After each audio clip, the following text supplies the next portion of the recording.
La Méditerranée n'a pas de marée, mais ces tempêtes sont redoutées. Depuis une vingtaine d'années, la mer ne cesse de fouetter les rivages de Camargue. Aujourd'hui, la Camargue est malade, elle a le mal de mer. Employé des salins du Midi, Jean-Louis Pintel récolte le sel des marais l'été. L'hiver, il veille sur les vagues agressives qui montent à l'assaut des terres et des hommes. Cette petite cabane nous sert à abriter notre marégraphe qui nous permet de prendre des mesures et de cotes de variation de la mer. Là actuellement on est à une cote 120 qui correspond à une mer relativement assez forte. Quand on pense qu'hier à la même heure on était à une cote 50 environ. La mer est montée de 70 à 80 cm. Ici, du mal de mer, on souffre à terre. La montée de la Méditerranée menace de noyer les 20 000 hectares de salins qui sont tous au-dessous du niveau marin. Toute la nuit, Jean-Louis a parcouru le littoral pour veiller sur l'avancée de l'agresseur. Rien ne peut barrer la route à l'assaillant venu du large. Alors là, on est devant une brèche qui s'est créée lors de la dernière marée, quoi. Cette brèche va être réparée pour la campagne prochaine. Et actuellement, nous avons l'eau de mer là, qui rentre à nouveau. Et si on laisse faire, bon, mais évidemment, la mer va gagner. Et nos étangs ne seront plus protégés, le littoral ne sera plus protégé. D'où l'utilité d'intervenir rapidement. C'est la troisième tempête de l'hiver. Les coups de mer se suivent et se ressemblent. Affouillés par les vagues, les digues et les épices se déchaussent et cèdent. La compagnie des salins en souffre, y perd son sable et ses plages. Tout le littoral de Camargue, ou presque, est protégé par une immense muraille artificielle, un barrage contre la Méditerranée. Entre terre et mer, cette ligne Maginot tente de protéger les rivages. Construite dès 1859, la digue à la mer a figé un territoire qui variait depuis des siècles. Un delta mouvant, instable, autrefois soumis aux inondations de la mer et du Rhône. Aujourd'hui, la Camargue est un assemblage fragile de salins, de terres agricoles, d'étangs, refuge mondial des flamants roses.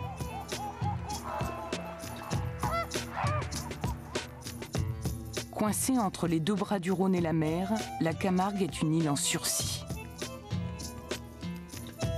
Plus grave, la mer menace de noyer les Saintes-Maries de la Mer. Enroché de tous côtés, le village est une presqu'île en état de siège. La tempête a emporté les toits des maisons, arraché les rochers censés protéger le port. Ça, tu vois, hop, ça descend, ça va partir. Thierry Liabeuf, un des 5 gardes-digues professionnels, constate les dégâts.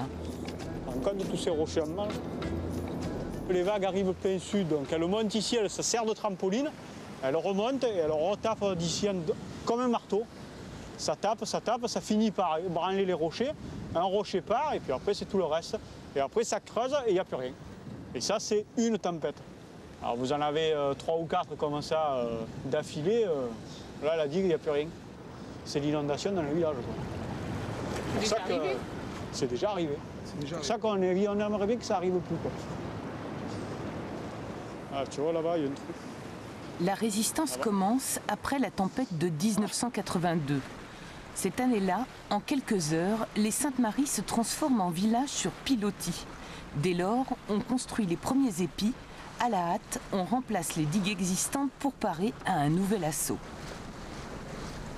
Directrice du Centre européen de recherche en géosciences de l'environnement, Mireille Provençal analyse avec François Sabatier, son collègue, le recul du littoral camarguais. Qu'est-ce qui s'est passé là? La digue, elle s'est effondrée?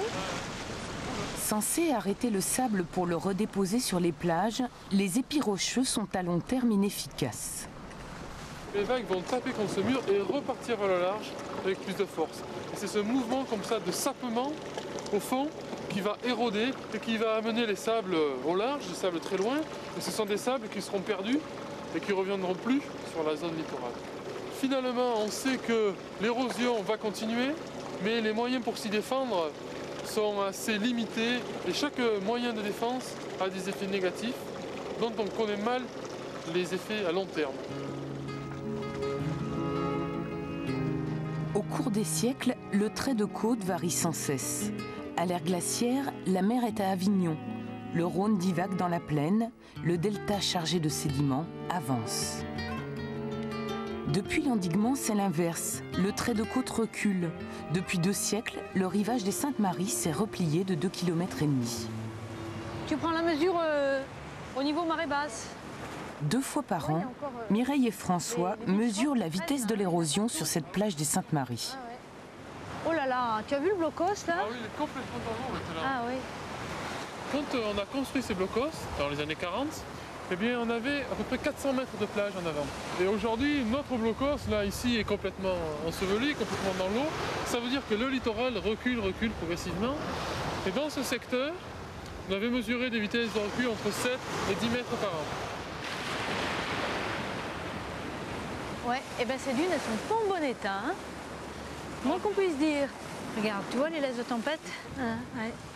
Oui, le vrai risque, là, finalement, c'est la submersion. Hein. Le cordon dunaire est en train de mourir et il n'a plus que des petits lambeaux. Et donc, les grosses vagues de tempête vont rapidement, hein, si la situation ne se transforme pas, vont rapidement provoquer un risque d'inondation, de submersion, nous disons, des habitations qui sont situées derrière le cordon dunaire. Si on n'avait pas protégé par des enrochements, parce que c'est des enrochements qu'on a utilisés ici, eh bien, le trait de côte, le rivage aujourd'hui serait à peu près 200 mètres derrière. Ce qui veut dire que les Saintes-Maries de la Mer, si on n'avait pas protégé les Saintes-Maries de la Mer, eh bien le village aurait complètement disparu. Il aurait disparu dans les années 80 à peu près. En plus de l'érosion du littoral, ce village qui compte 2000 habitants l'hiver et 40 000 touristes l'été doit affronter un autre fléau, l'élévation du niveau de la mer due au réchauffement de la planète. La mer monte et le delta, lui, s'enfonce de plus d'1 millimètre par an sous l'effet du tassement des sédiments. La mer monte effectivement puisqu'elle est montée d'environ 25 cm pendant le XXe siècle. Et c'est cette montée qui fait que le rivage recule très vite. On le voit bien ici, aux Saintes-Maries de la Mer. Le village était à plusieurs centaines de mètres de la mer au début du siècle et on voit que maintenant la mer est vraiment à ses pieds. Vraisemblablement dans quelques dizaines d'années, mais peut-être même avant, la transgression sera telle que la mer va complètement encercler le village. Hein, et il faut voir que nous sommes déjà dans l'eau. C'est aujourd'hui des lagunes, mais le village peut devenir une île à un terme qu'il est difficile de deviner, qui dépendra sans doute de la fréquence des fortes tempêtes. La mer apaisée, il faut soit consolider, soit reconstruire les digues, comme ici, au Salin du Midi. Jean-Louis Pintel veille toujours sur la brèche colmatée.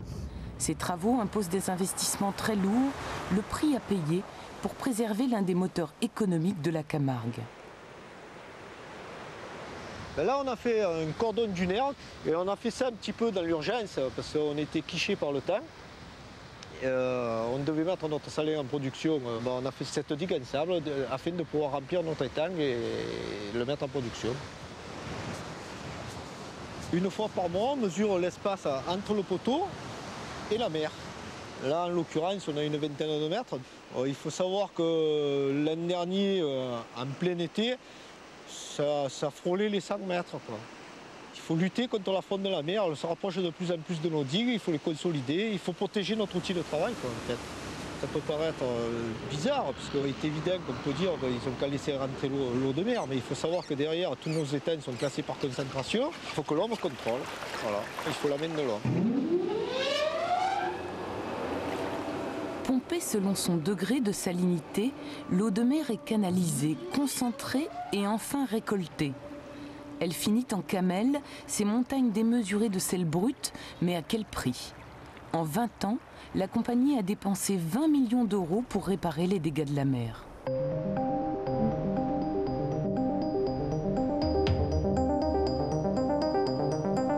Alors, résister à coups d'enrochement ou accepter de reculer face à la mer?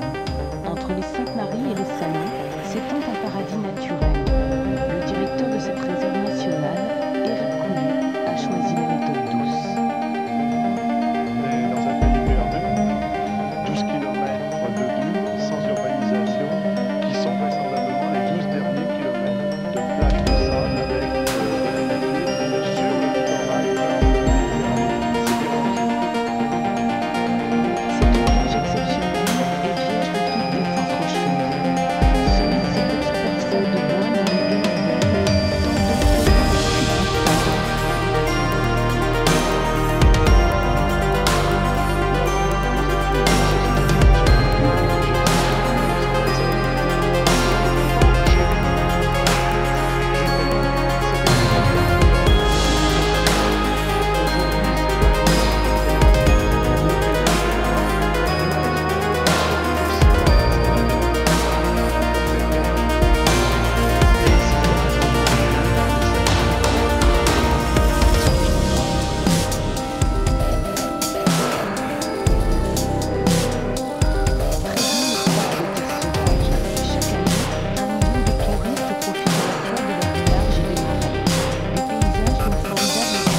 c'est un miracle, c'est-à-dire qu'avec tout ce qui s'est passé au niveau aménagement, avec des digues, etc., qu'on ait encore de la nature.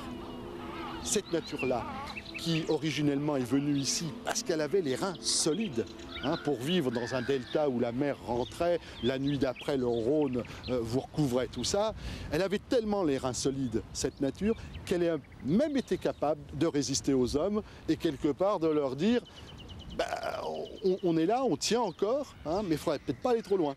Voilà. Au XIXe siècle, les hommes ont faim. Ils mettent en place ces portes, ces canaux ou roubines, un immense réseau hydraulique pour gagner de nouvelles terres. Pour lutter contre ce désert salé par la mer, ils cultivent du riz. Le Rhône irrigue 10 000 hectares de rizières, des vignes, des élevages de taureaux. Pour protéger les terres des crues dévastatrices, l'homme ceinture tout le delta, 240 km de digues. Effet pervers, enfermé dans un corset de pierre, le fleuve ne déborde plus, ne charrie plus de sédiments sur les terres de Camargue. Résultat, le delta n'avance plus comme avant, il est attaqué par les vagues vives de la mer.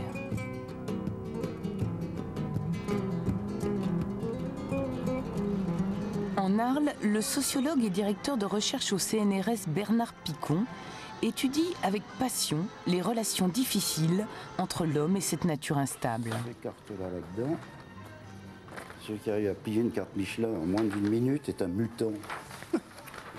Finalement, les digues, on les a oubliées, parce que forcément la nature est bonne et belle. Donc dans la nature, puisqu'elle est bonne et belle, on ne risque rien.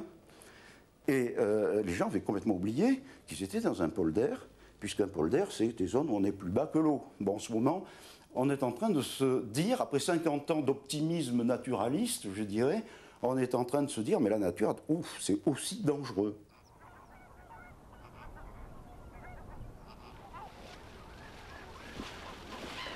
Pêcheur professionnel, Yvon Vanetti se replie dans l'étang de Vaccarès, à l'abri des digues, dès que la mer est mauvaise.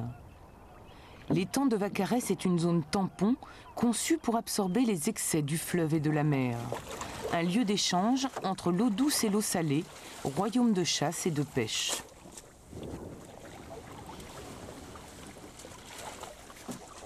Alors tous ces petits poissons remontent essentiellement de la mer, donc d'où l'importance d'avoir une circulation d'eau à des moments bien précis, et qui fait qu'on a plus ou moins un alunage. La particularité de notre pêche aujourd'hui, c'est qu'on n'a que des espèces d'eau salée, sauf l'anguille, qui est un poisson classé d'eau douce, mais qui est un grand migrateur. On a déjà une belle anguille adulte, si j'arrive à l'attraper, c'est pas très facile. C'est une anguille adulte qui théoriquement cet hiver, enfin cet automne, devrait partir en mer des Sargasses.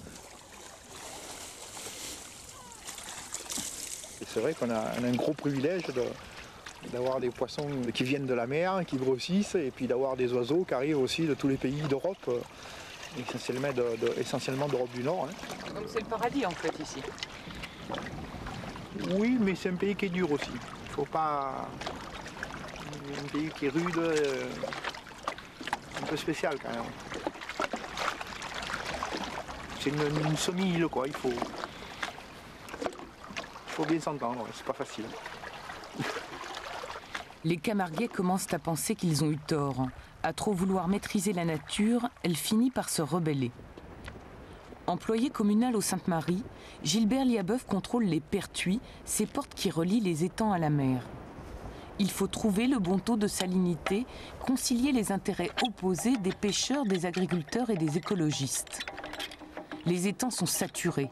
Un déluge s'est abattu sur le sud-est de la France. Gilbert tente d'évacuer le trop-plein d'eau douce. La mer et le vent obstinément refusent. Les niveaux sont équivalents. Il ne va pas sortir une goutte d'eau.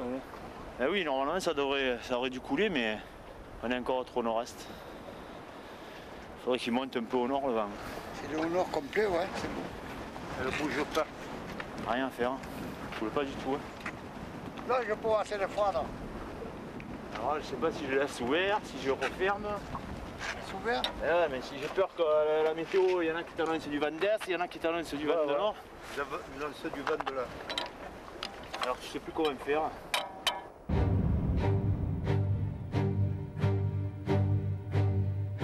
Décembre 2003. Gonflé par les pluies, le Rhône casse ses digues et déborde.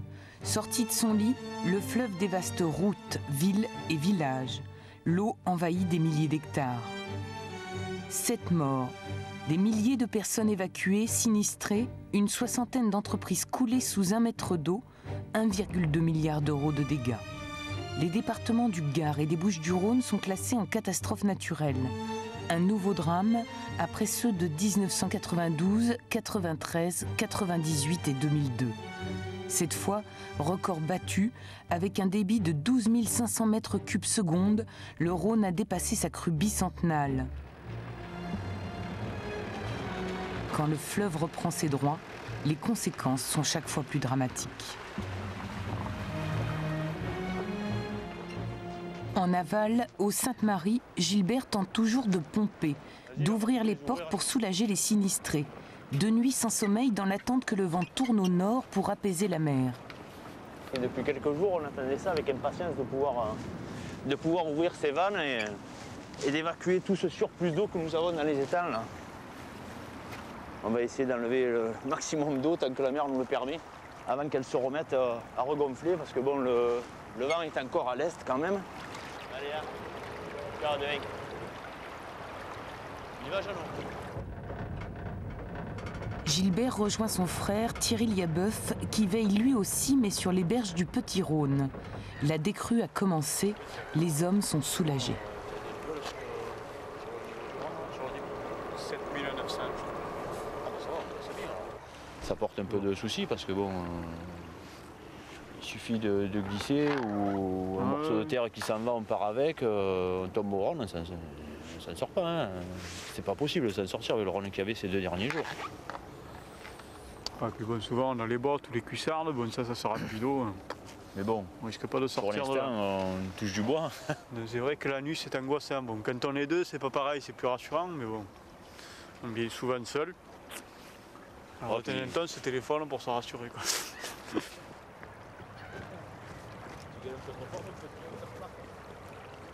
Le niveau du fleuve a baissé. Thierry Liabeuf, employé du CIMADREM, syndicat des digues du Rhône et de la mer, peut inspecter les berges du Petit Rhône. Si les digues hors delta sont fiables, celles de Camargue sont vétustes. Ici, pas de rochers ni de béton, juste de la terre et du sable. Construites par Napoléon III, ces protections ne tiennent plus. Oui, bonjour monsieur Romac, c'est Liabeuf à l'appareil. Je suis au niveau de la grande abbaye. Bon, je vous informe qu'il y a eu un début de brèche là. Tout le problème des digues qui sont bordées par des arbres comme ça, tout le monde pense que c'est bien parce que les racines tiennent à la terre. Mais tant que l'arbre est vivant, la racine ne pourrit pas. Donc ça va, c'est parfait. Mais dès que les arbres, comme au bord du Rhône, ils meurent tous les uns après les autres, les racines pourrissent. Et ça crée une entrée d'eau lors de crue du fleuve. Et hop, on a eu de la chance, nous, enfin, de la chance entre guillemets, hein, qu'il y ait des brèches un peu plus importantes dans le Gard. Ça a arrêté ici les surverses et ça a arrêté l'érosion. Parce que sinon, bon, une brèche comme ça, elle aurait pu grandir de quelques mètres encore. En amont, près du village de Fourques, le Petit Rhône a détruit la digue. La rupture a permis de faire baisser la pression sur l'aval, sauver des eaux la Camargue. Mais côté gare, rive gauche, c'est une catastrophe. Le fleuve a ouvert une brèche de 220 mètres de large. La maison du garde-digue est carrément coupée en deux. Les inondations frappent alternativement. Il y a 10 ans, c'est l'autre rive qui avait cédé. Retranchés derrière leur mur, les hommes oublient régulièrement la violence du fleuve. C'était pas une brèche, c'est le Petit Rhône qui avait repris son lit dans le temps, certainement. Parce que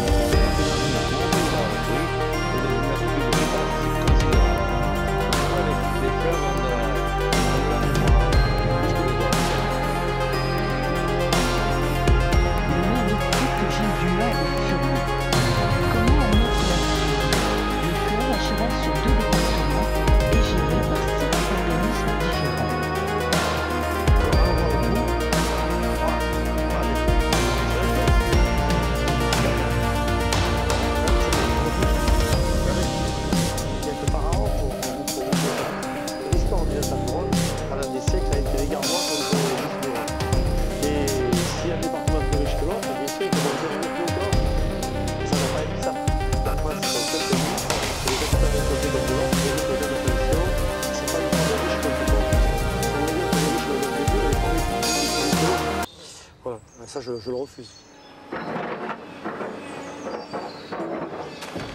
1300 camions déversent des tonnes de rochers pour colmater la brèche. Coût de la réparation, 2 millions d'euros. Le problème inondation, lui, reste entier. Je pense qu'on est dans les clous pour pouvoir ouvrir, mais là, c'est pas une question de débit. Hein. Si en Camargue, on a évité le pire, c'est grâce à lui. Alain Romac est un homme modeste, débordé. Ce soir, après 5 jours de crue, le directeur du CIMADREM, le syndicat des digues, est épuisé.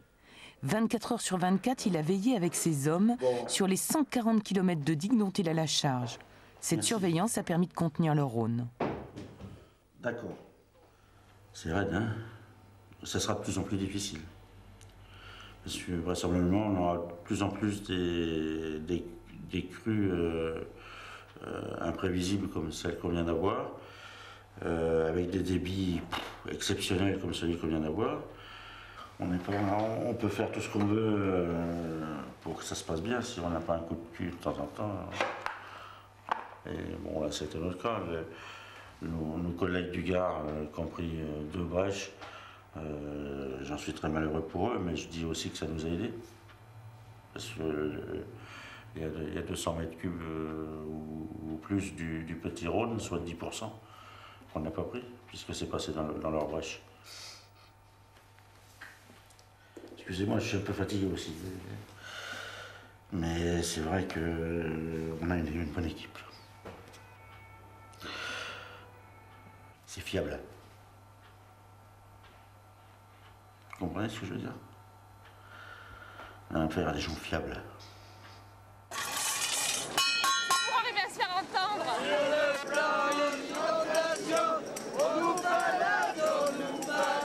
Avril 2003. En Arles, les riverains du Rhône manifestent leur colère. L'eau est partie, mais tout reste à reconstruire. Vous êtes là aujourd'hui pour avoir des moyens pour protéger les habitants contre les crues et contre les inondations. La brèche d'Arles. Tous réclament une structure unique pour gérer le fleuve. Ça ne peut plus durer. Aujourd'hui, c'est l'expression de votre colère et de votre angoisse. Pour le sociologue Bernard Picon, les crues sont inévitables. Il faut surtout réapprendre à vivre avec le risque. Merci. Au fond, on a l'ensemble du delta que l'on essaie de gérer globalement. Ça, c'est très bien. Ceci dit, certaines raisons des inondations proviennent de ce qui se passe en amont. Donc on ne peut pas non plus gérer le delta simplement sans gérer ce qui se passe depuis Genève à peu près. Donc effectivement, il faut gestion globale.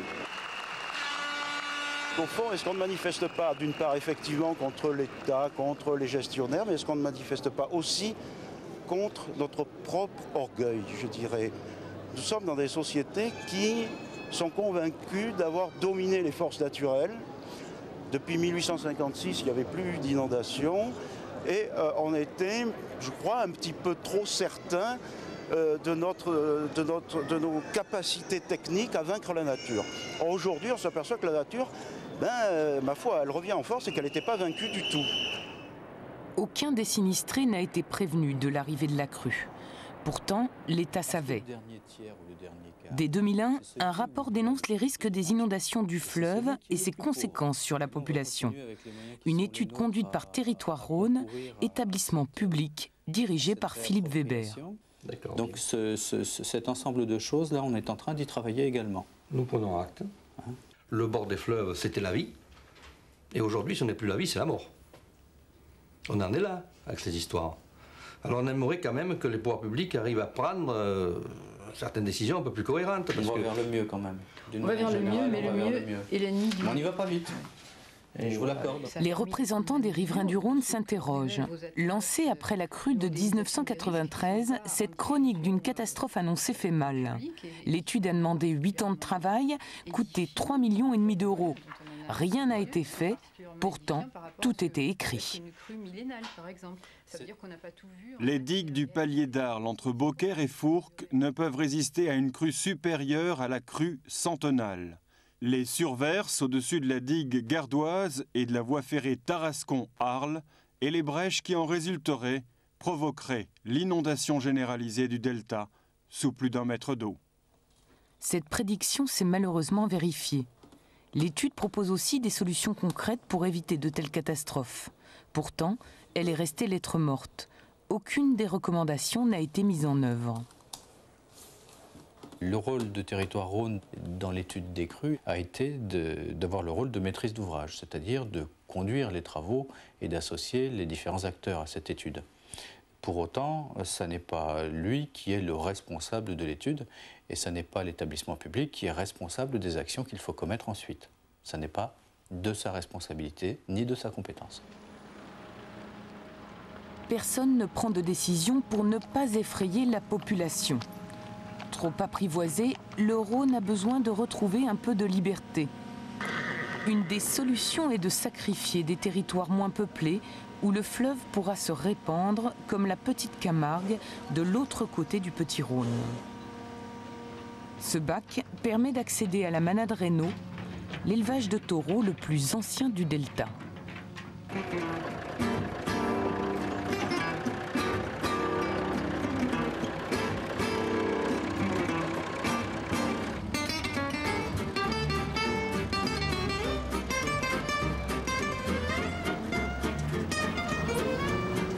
Inondé plus de 20 fois, soit par la mer, soit par le Rhône, Marcel Reynaud est aujourd'hui résigné face aux colères de la nature.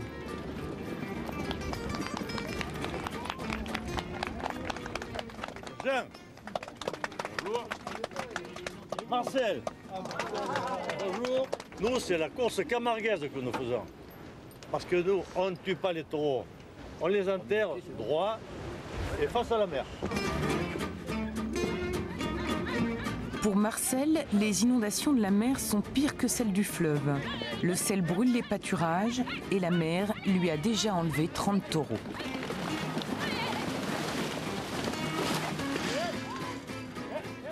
C'est des bêtes quand même qui sont assez rustiques et ils sont habitués à toutes les intempéries et à toutes les eaux. Les eaux de la pluie, les eaux de la mer et les eaux du Rhône. Vous savez, c'est un piège ici. Et il n'y a pas d'issue, vous ne pouvez pas partir avec des camions, des bêtes dedans. C'est plus possible, c'est une souricière. Alors nous, on a été évacués par les pompiers, mais nous, la famille. On n'a pu emporter que les 2 chiens, pas plus. Les chevaux sont restés devant le mas, et les taureaux aussi, et voilà, impossible de faire autrement. Nos politiques, tous ceux qui sont au-dessus de nous, disent que c'est des territoires à défendre. Maintenant, si on y laisse rentrer la mer ou le Rhône, je ne sais pas quoi, pour faire des bassins, ça ne va pas être drôle. Peut-être un jour, tout le monde dira il vaudrait mieux que ça aille chez le voisin. Moi, je pense que c'est un peu mon idée. Il vaudrait mieux que ce soit le voisin, et puis le voisin dira il vaudrait mieux que ce soit sur l'autre. Hein. Alors on n'arrivera jamais à tomber d'accord. Chaque année, l'hiver, c'est le même calvaire. Marcel et sa femme guettent le vent pour savoir s'il poussera la mer à leur porte. Elle arrivait carrément comme ça, puis là, elle s'éparpillait, elle passait sous le portail, elle les rejoint dans la roubine, et elle tapait là contre ses pierres. Alors là, vous dites, elle sera bientôt dans la maison. Et en 82, de toute façon, elle tapait contre l'escalier de la maison.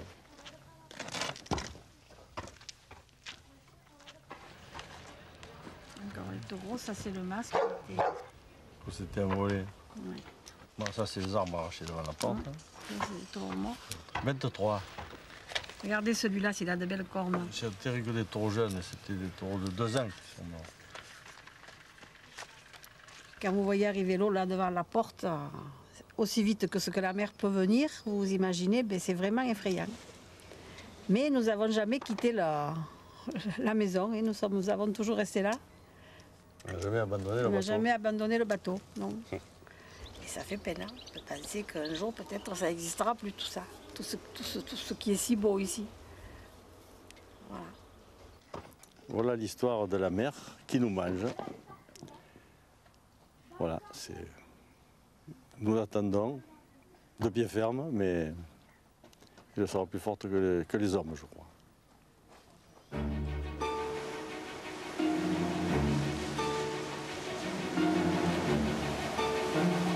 Comme Marcel, soit les Camarguais acceptent de laisser quelques terres à la mer, soit, à grand renfort de rochers, ils continuent à jouer le mythe de Sisyphe sur un littoral déjà bien défiguré. Au Sainte-Marie, on continue de parer au plus pressé. Après bien des batailles administratives, la digue des Saintes est enfin restaurée. Quand ça répare, Alain Romac retrouve le moral. Vous pensez que ça peut tenir combien de temps?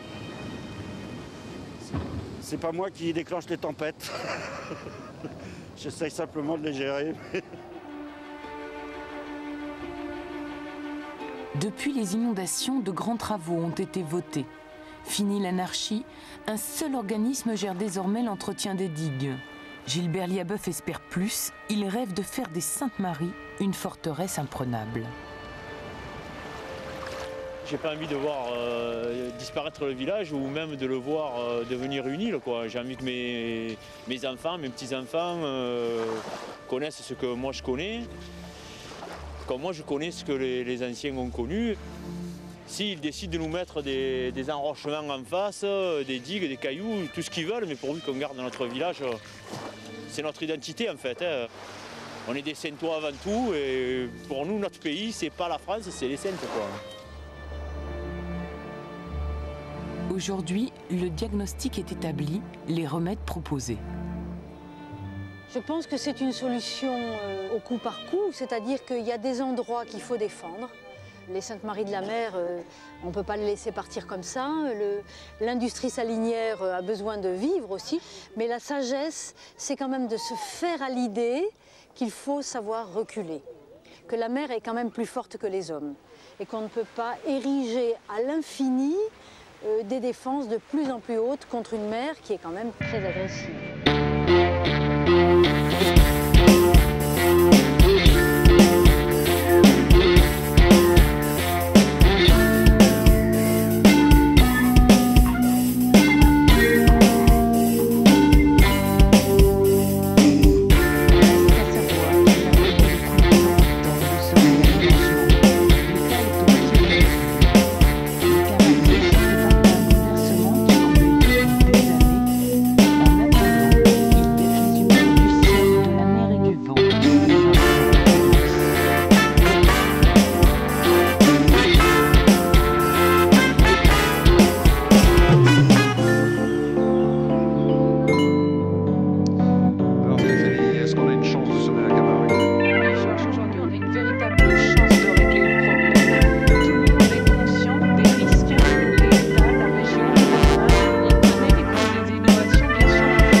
Certaines digues, il faut surtout un meilleur système de prévention. Alors ça va coûter beaucoup d'argent, reste à savoir qui va payer. Quand on vit en Camargue, comment on vit cette menace d'inondation? Ça a dû vous arriver, quoi, à Arles, oui, absolument. 2003, vous y étiez. Oui, la librairie a été inondée. On a essayé de sauver le maximum de livres, mais il y en a beaucoup qui sont restés dans l'eau. Je crois que vous avez un problème de micro. Ah. Non. Est-ce qu'on entend Françoise Nissen? Non, tout va bien. Tout va bien, bon. Donc vous avez vécu ça? Oui, on a vécu ça. Nous, on habite au bord du Rhône, donc effectivement, c'est très angoissant. Bon, c'est notre réalité, ça c'est certain aussi. Bernard Picon disait dans le reportage, finalement, plutôt que de se battre contre la nature, il faut faire avec. Vous êtes d'accord avec cette idée?